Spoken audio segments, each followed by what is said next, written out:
I'm going to start off by saying, don't make the same mistake that I did and assume that just because Christopher Nolan's name is on there somewhere, it's going to be a good movie.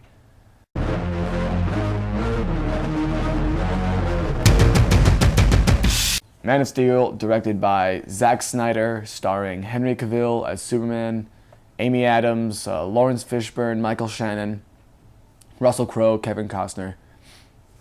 Pretty much tells the story of Superman, played by Henry Cavill, who as a baby was sent off of his home planet by his father, Russell Crowe.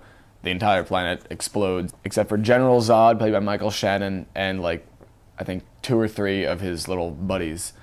And then Superman lands on Earth and they come to attack Earth. Yeah, Christopher Nolan, who is actually my all-time favorite director, is a producer on this, and you could tell he had very little say compared to the actual director, Zack Snyder, who you could definitely see his style come through. He's directed other things, which I did enjoy other of his movies, such as 300 or Watchmen. My main problem with this is Superman is not an interesting character. He never is to me, like in any movie, any comic. I'm just never interested in him, because what are you gonna do with someone who can do everything? Like, if he's invincible, he can fly, he has super strength, he has heat vision, he can breathe underwater, he literally can do everything. He's not interesting as a character. And you could tell that they were struggling to come up with some kind of narrative that could contain Superman and make him interesting, and it didn't really work in the end. As far as Zack Snyder's direction goes for this movie, there were some points when I did enjoy it, like the entire opening sequence of the destruction of planet Krypton. I enjoyed that. Other times I felt his direction just got obnoxious, in your face, a lot of zooming in and out. I don't really know how to describe it. Henry Cavill as Superman, he was just alright, honestly. Amy Adams as Lois Lane, she was just boring, and she was a really, really talented actress, and she was wasted in this movie, I think. She didn't have much to do with her role. During the climax with Lawrence Fishburne and the 2 other people that worked at the Daily Planet, I think it was, that was just unnecessary to me. I didn't really need to see that, especially during the 3rd act, which is full of action.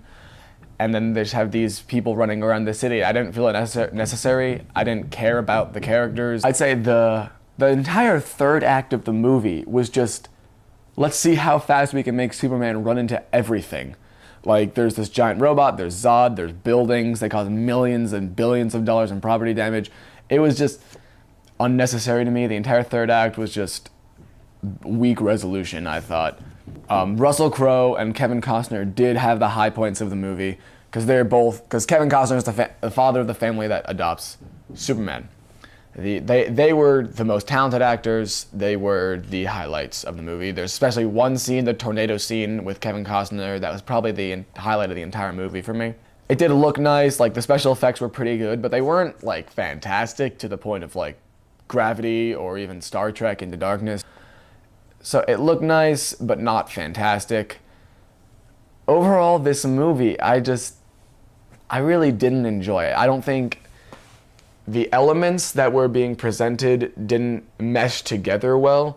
The elements by themselves weren't very good, and they didn't even come together well. Zack Snyder did do what I expected him to do. I didn't really enjoy his direction in this movie, unlike other movies such as 300. But I just didn't enjoy this movie. I'm not that excited for Man of Steel 2 with Ben Affleck as Batman and some random as Wonder Woman. Anyway, I'm going to give Man of Steel a D. So let's see what the next review will be. Monsters University. So, I'll see you next time.